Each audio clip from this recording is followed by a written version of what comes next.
Hello everyone and welcome back. आज के class में हम लोग कंटिन्यू करेंगे अपना टॉपिक राइट्स ऑफ श्योरिटी।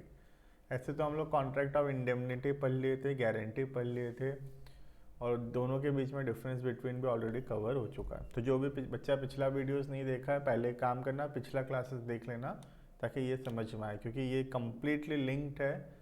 जो हम लोग पिछला क्लास किए ना, कॉन्ट्रैक्ट ऑफ गारंटी, 2 क्लास हुआ है गारंटी का, उससे लिंक है। तो अच्छे से पहले उसको देख लो तो ये समझ में आ जाएगा। प्लेलिस्ट में तुमको सारा वीडियोस मिलेगा, ठीक है।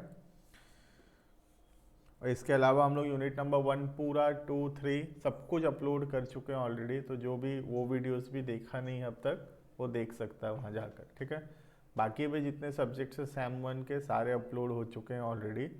तो फ्री में सैम 1 मिल रहा है, आराम से ज़्यादा लोग के साथ शेयर करो और वीडियोस को लाइक, कमेंट और चैनल सब्सक्राइब करना मत भूलना, ठीक है। चलो कंटिन्यू करते हैं हम लोग।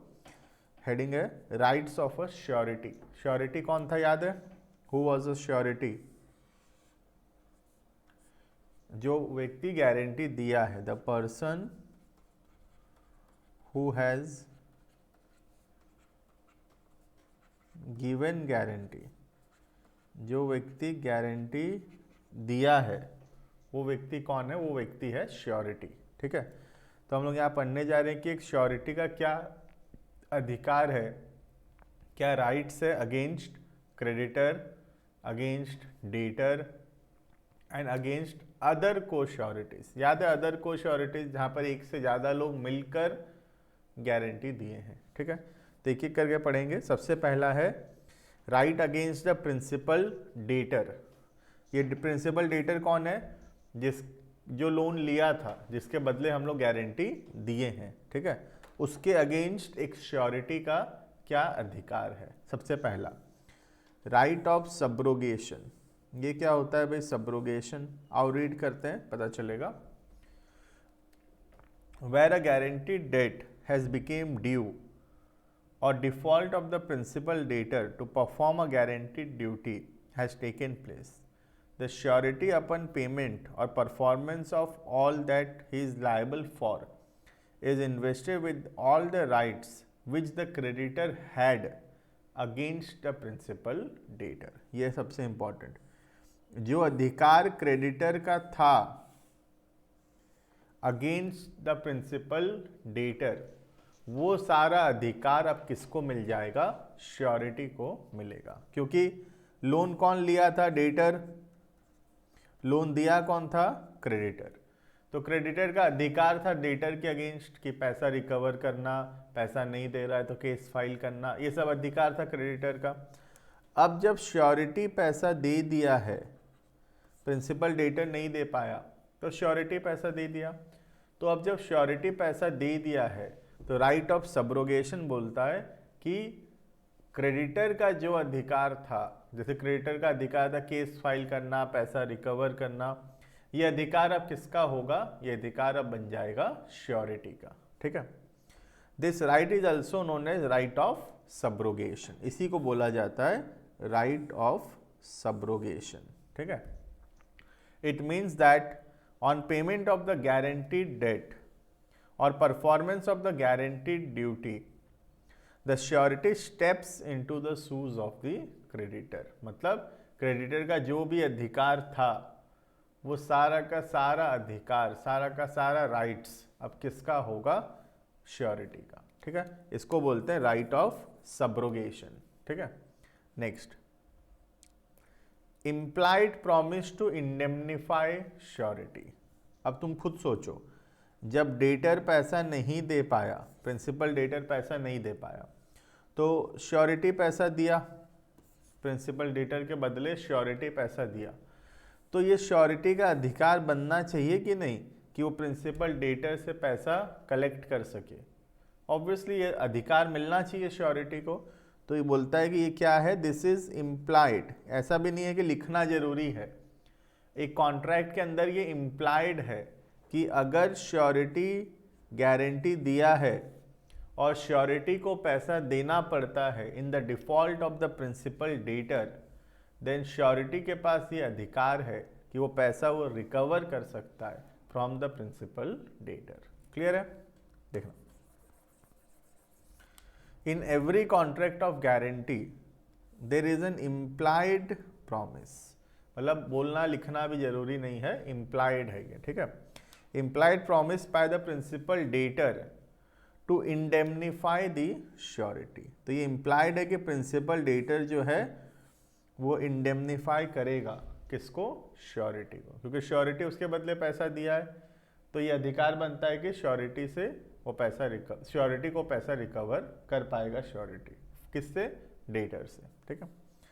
The surety is entitled to recover from the principal debtor whatever sum he has rightfully paid under the guarantee but not sums which he had paid wrongfully। मतलब जितना पैसा डेटर देने के लिए लायबल था उतना ही पैसा अगर श्योरिटी दिया है तो वो पैसा वो रिकवर कर सकता है।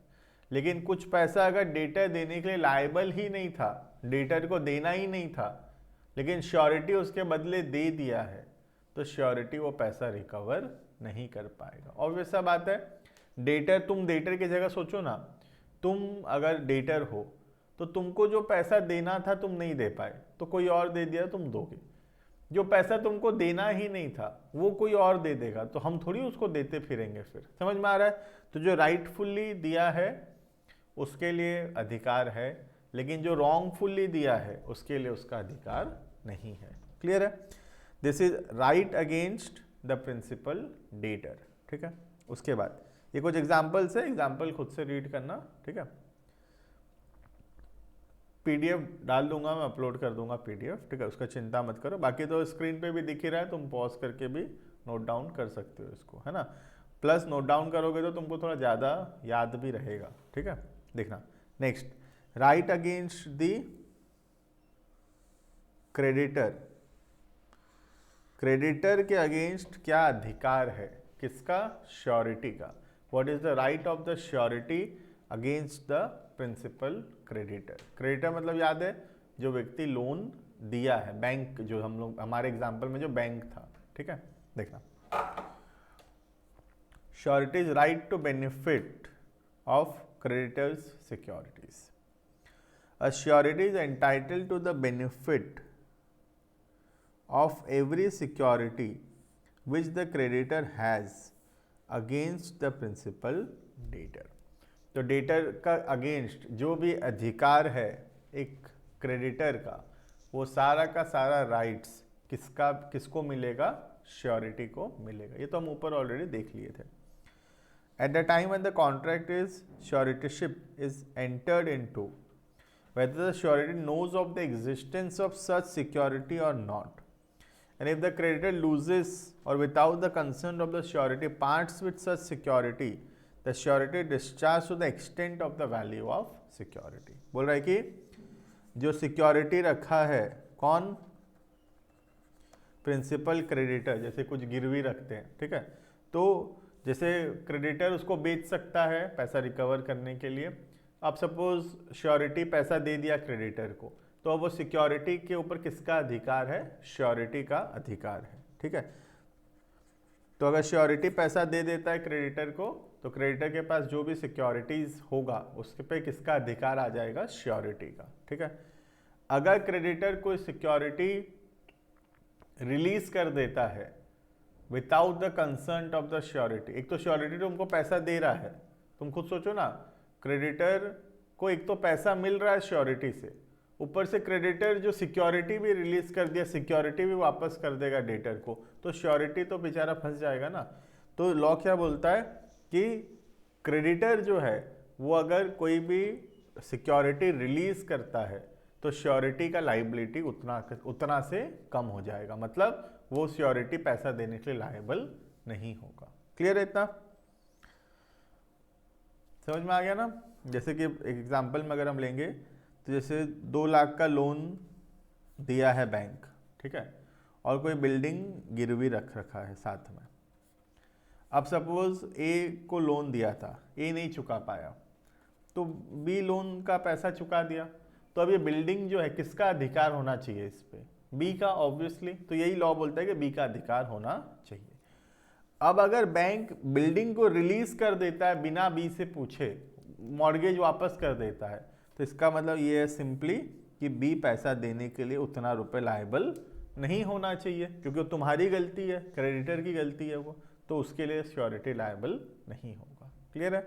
ये कुछ एग्जाम्पल्स है, रीड करना, सेम इसी टॉपिक के ऊपर एग्जाम्पल्स दिया हुआ है। ठीक है, नेक्स्ट, बाकी ये सब ठीक है, उतना ही है। नेक्स्ट, राइट अगेंस्ट द को श्योरिटीज। को श्योरिटीज मतलब बाकी श्योरिटीज जो थे, जैसे कि 3 जन मिलके गारंटी दिए हैं, ए बी एंड सी, तो इन लोगों को बोला जाता है को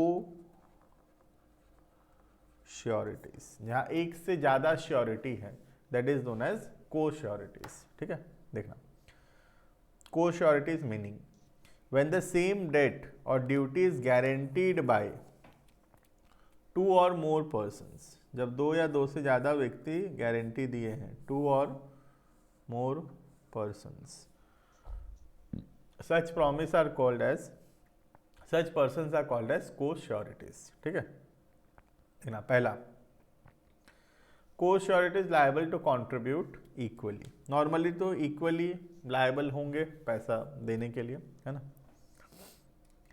Equality of burden is the basis of co-suretyship. This is contained in section 146, हमको section learn नहीं करना है, which states that when 2 or more persons are co-sureties for the same debt or duty, either jointly or severally, and whether under the same or different contracts, and whether with or without the knowledge of each other, the co-surety in the absence of any contract to the contrary are liable as between themselves to pay an equal share of the whole debt। ठीक है, तो simple सा बात है, जब एक से ज़्यादा को श्योरिटीज़ हैं और कुछ डिसाइडेड नहीं है, तो सारे के सारे जो को श्योरिटीज़ हैं वो इक्वली कंट्रीब्यूट करेंगे। ठीक है, क्लियर है इतना? बाकी तो एग्जाम्पल है उसी का ही। ठीक है, next point number B, liability of co sureties bound in different sums. ठीक है, देखना, the principle of equal contribution however subject to the maximum limit fixed by a surety for his liability. Co-sureties who are bound in different sums are liable to pay equally as the limits of their respective obligations permit। ठीक है, इसका मतलब क्या है, जैसे 3 लोग guarantee दिए हैं, तीनों ठीक है इक्वली कंट्रीब्यूट करेंगे, बात भी कर लिया, लेकिन सी जो बोला, सी क्या बोला है कि मैं मैक्सिमम 2 लाख रुपए कंट्रीब्यूट करूंगा, तो हम लोग मैक्सिमम सी से कितना ले सकते हैं, 2 लाख रुपए ही ले सकते हैं, तो इक्वली बांटेंगे तीनों में जब तक 2 लाख नहीं हो जाता सी का। वंस सी का 2 लाख हो गया, फिर ए और बी के बीच में वो बटेगा। समझ में आ रहा है? तो अगर कोई एक व्यक्ति का एक मैक्सिमम लिमिट है, पहले से डिसाइडेड है, तो फिर वो उतना ही कंट्रीब्यूट करेगा, उससे ज़्यादा कंट्रीब्यूट नहीं करेगा। ठीक है, देखना एग्जाम्पल इसका देखते हैं थोड़ा सा, ये बहुत इंपॉर्टेंट एग्जाम्पल है। देखना, A B and C are sureties for D, enter into 3 several bonds each in different penalty, namely A in the penalty of 1 lakh rupees, B 2 lakh रुपए और C 4 लाख रुपए। Condition for D duly according to E, D makes a default to the extent of 3 lakhs। ठीक है, A, B and C are liable to contribute 1 lakh each। ठीक है, तो तीनों के लिमिट के अंदर आ रहा है, A का 1 ही लाख है, B का 2 लाख है मैक्सिमम और C का मैक्सिमम 4 लाख है, तो 3 लाख का डिफॉल्ट हुआ, तो पहले तो इक्वली ही बांटेंगे हम लोग। ठीक है, 1 लाख 1 लाख 1 लाख। अब अगर 3 लाख से थोड़ा ज़्यादा होता डिफॉल्ट, लेट से 4 लाख होता, तो 1 लाख तीनों में बांट दिए, 3 लाख गया। अब ए का लिमिट खत्म हो गया, ए का मैक्सिमम 1 लाख था, तो अब हम ए का और नहीं बांटेंगे ए को, तो बाकी जो 1 लाख बच गया 50,000 आएगा बी और सी का। समझ में आ रहा है? नीचे वही एग्जाम्पल दिया। ठीक है, कि अगर 4 लाख का डिफॉल्ट होगा इसी सिचुएशन में, तो पहले तो ए बी और सी तीनों 1 लाख तो देंगे ही, लेकिन ए तो और नहीं दूंगा बोला, ए तो 1 ही लाख दूंगा बोला था, लेकिन डिफॉल्ट तो 4 लाख का हुआ है, अभी तो 3 ही लाख हुआ है, तो 50,000 ये दोनों और देंगे, तो ए देगा 1 लाख, बी देगा 1.5 लाख और सी भी देगा 1.5 लाख। समझ में आ रहा है? ये है राइट्स ऑफ को श्योरिटीज, एक को श्योरिटी का क्या अधिकार है दूसरे को श्योरिटीज के अगेंस्ट। ठीक है, चलो तो वीडियो पसंद आया तो लाइक करना, ये जो पीडीएफ है ये रहेगा, डाउनलोड कर लेना, कमेंट करना क्या डाउट है मुझे बताना, और आगे कौन से टॉपिक के ऊपर और वीडियोस देखना चाहते हो कमेंट करके मुझे बताना। ठीक है, थैंक यू एंड